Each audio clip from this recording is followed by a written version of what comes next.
Hello. In this video we will talk about the highly sensitive person and how to accept your sensitive side. I have divided this video into 3 parts. So in part 1 we will talk about the sensitivity itself and why many of us struggle to accept our sensitive side. In part 2, we will talk about the sensitivity and how it manifests in our mind and our physical body. Part 3 will be about the things you can do to accept your sensitive side, to live a more joyful and peaceful life. I want to talk about my own journey towards self-acceptance and the sensitive side of mine, so you can relate to me a little bit better and see why the subject is so close to my heart. I grew up as a sensitive child, and growing up there were 2 of us, me and my sister, who was 5 years younger. So I was the bad one, the black sheep, and she was the good one, simply because she wasn't born being so sensitive. She slept quietly throughout the night. She had no complaints about the strangers around her, about the bathing time. She wasn't bothered if some shampoo was running into her eyes, or being left at the nursery, or simply fitting in at school. No, I was totally different. I remember my life at primary school. The teacher we had was really strict, and she has cultivated this unhealthy, competitive environment between pupils. The lesson I was dreading the most was the physical education lesson. Let's say that I wasn't the top performer in the PE field, and my teacher knew this, but she was extremely demanding. I think it comes from her past. I think her parents probably have demanded a lot from herself.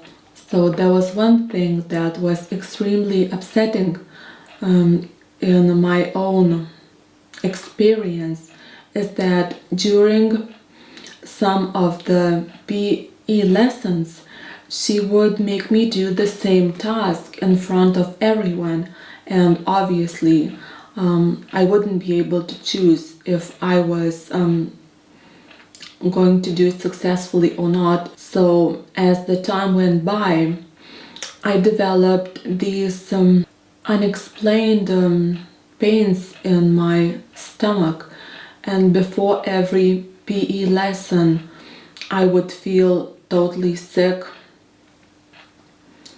and powerless, vulnerable.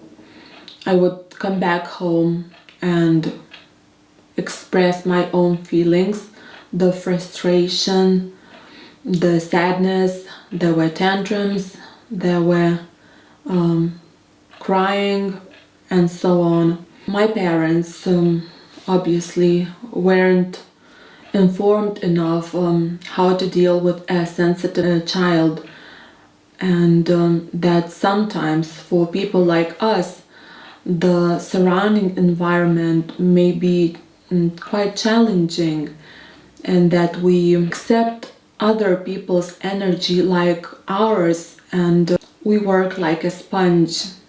I learned to suppress my own sensitive side, to reject it and disown it, so my life would be, let's say, easier, and I would make my own family's life easier.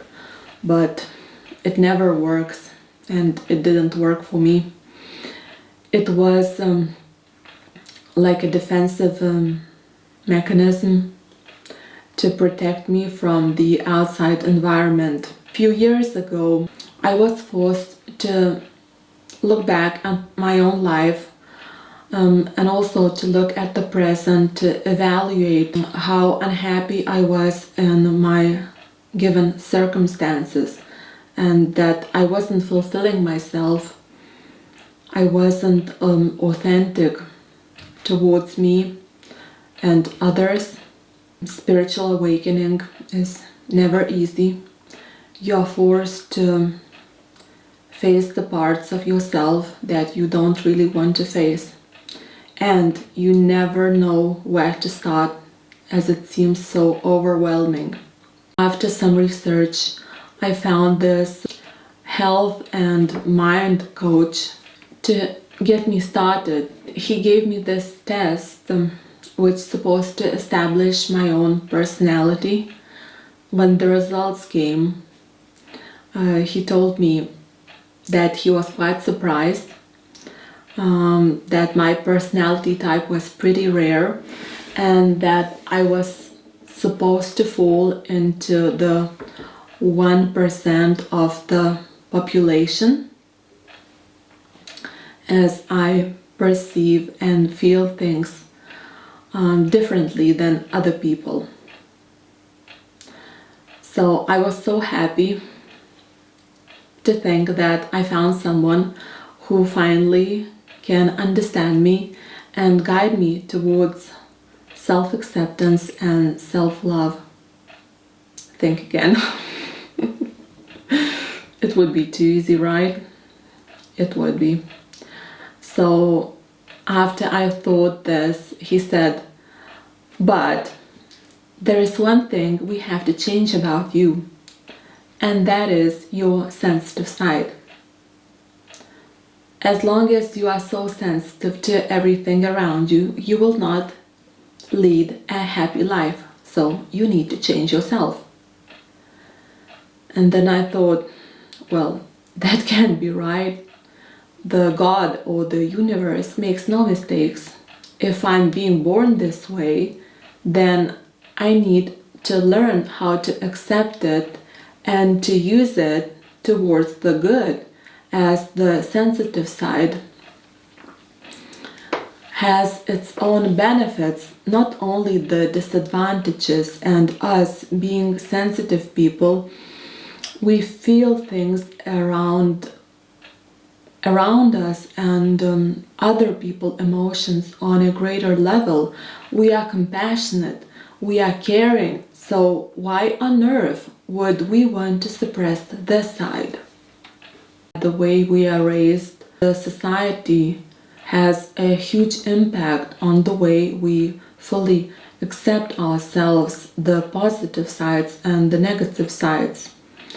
There is a huge lack in education system to teach young children how to accept their own emotions, how to recognize their own feelings and the feelings of others, how to practice self-love and self-acceptance. Society favors courage, bravery. Look at the movies, the superheroes.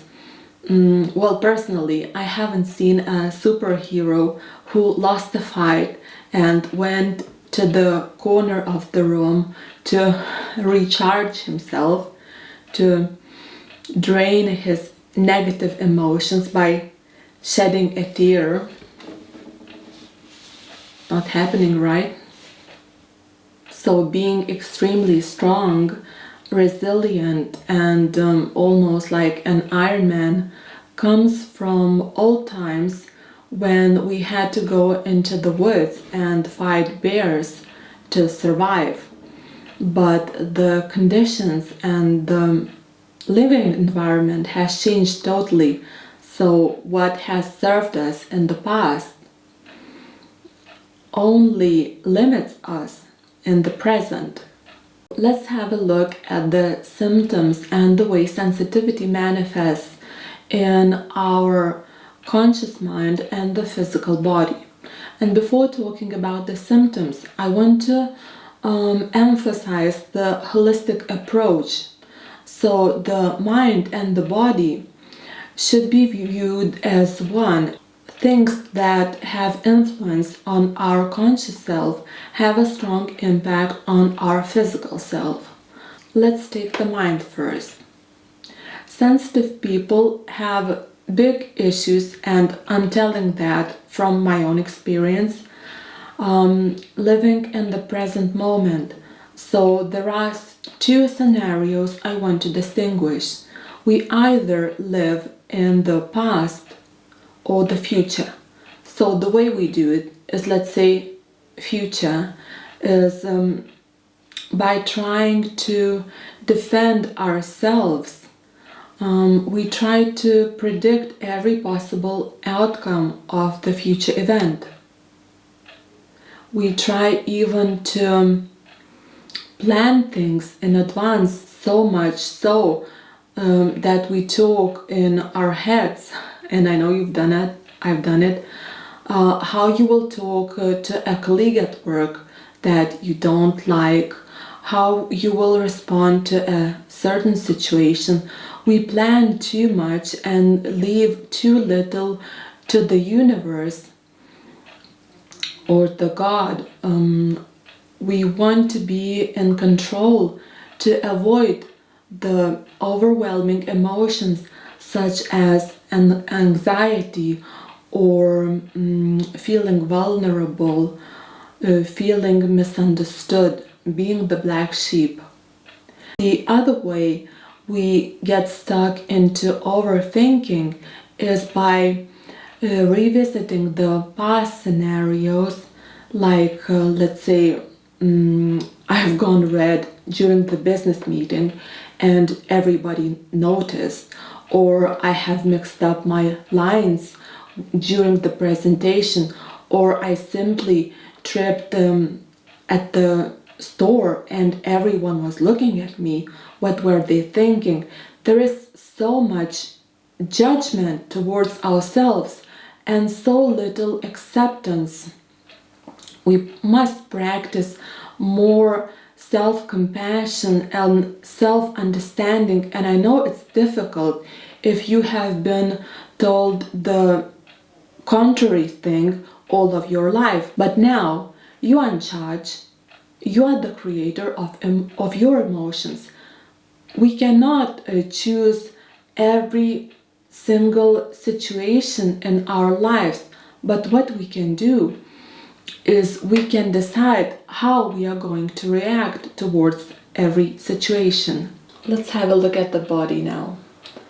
So, highly sensitive person's central nervous system responds to outside triggers in a more reactive manner, and therefore, without having proper education, such people may fall into unhealthy coping mechanisms such as overeating, drinking, substance abuse, watching TV too much, playing games, and so on.